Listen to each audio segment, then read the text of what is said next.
അകതാരിലുണർവിൻ്റെ പനിനീര് തൂകി അവിരാമമൊഴുകി വരൂ. വരദാനവാരിതെ ഫലമേകുവാനായി അനസ്യൂതമൊഴുകി വരൂ. തന്നാലും നാഥ ആത്മാവിനെ ആശ്വാസദായകനേ.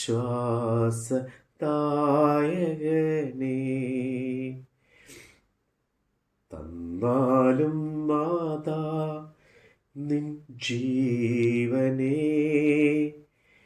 നിത്യ സഹായകനേ. തന്നാലും നാഥ ആത്മാവിനെ ആശ്വാസദായകനേ.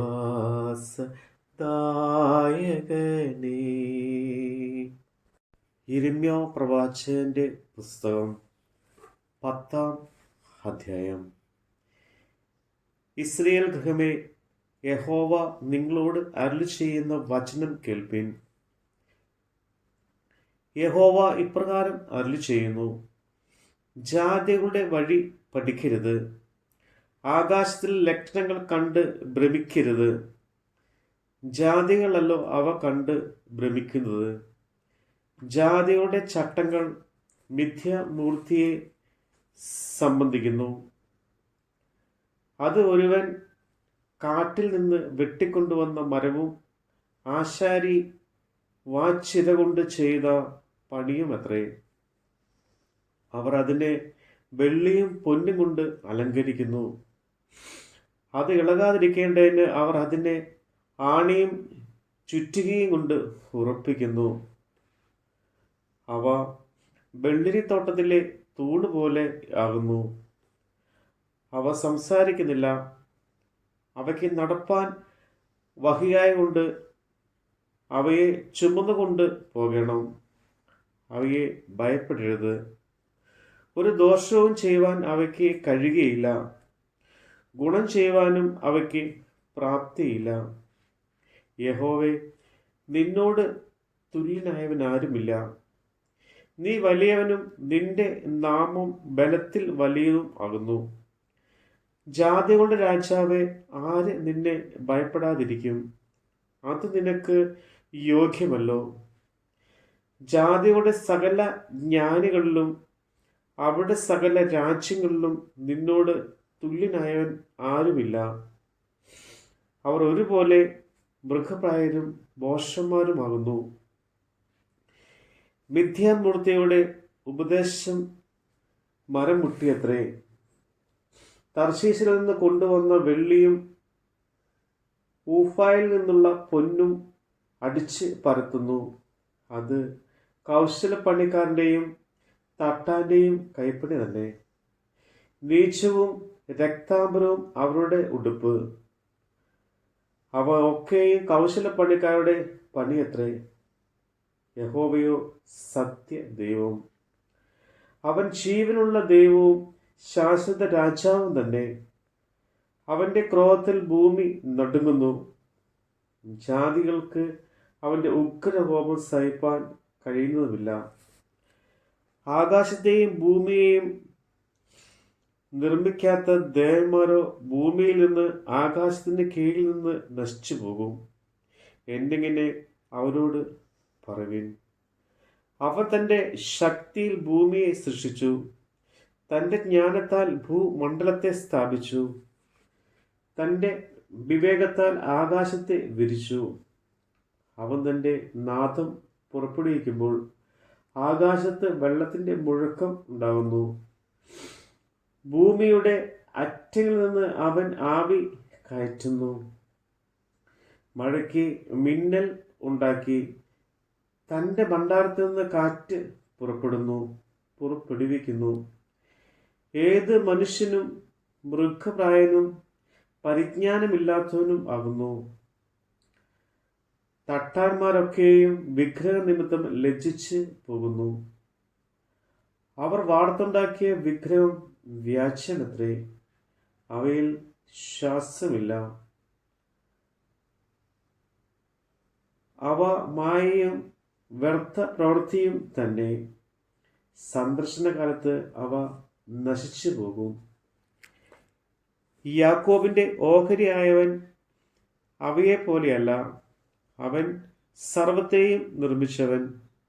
ഇസ്രയേൽ അവന്റെ അവകാശഗോത്രം.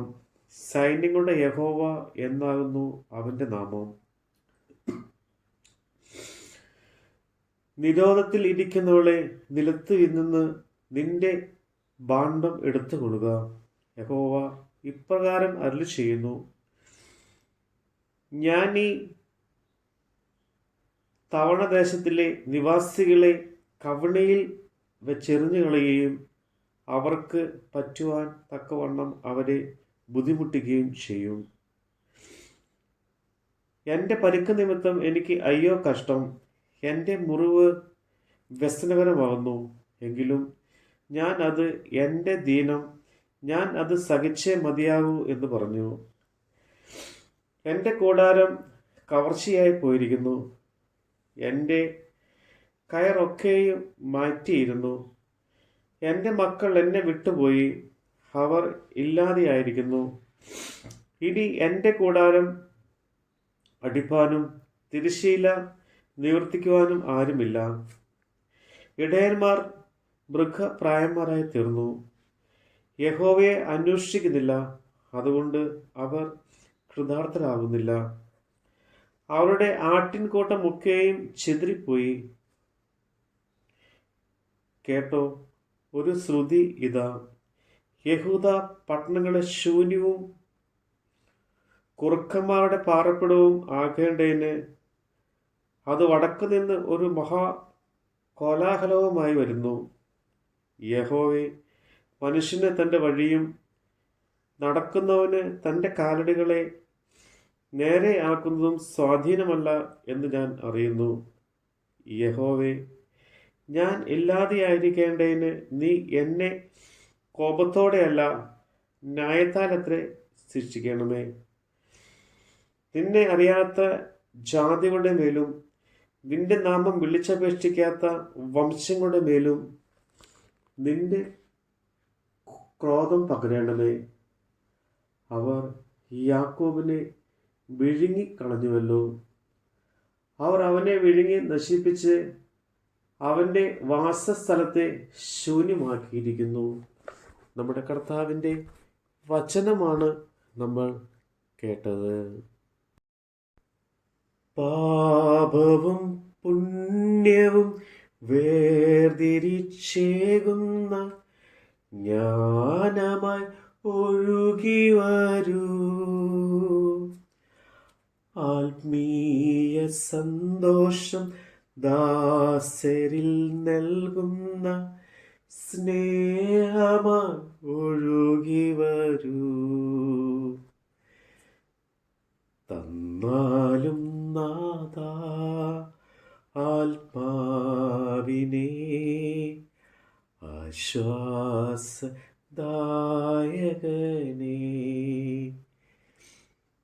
തന്നാലും നാഥ നിൻ ജീവനേ നിത്യ സഹായകനേ. തന്നാലും നാഥ ആത്മാവിനെ ആശ്വാസദായകനേ.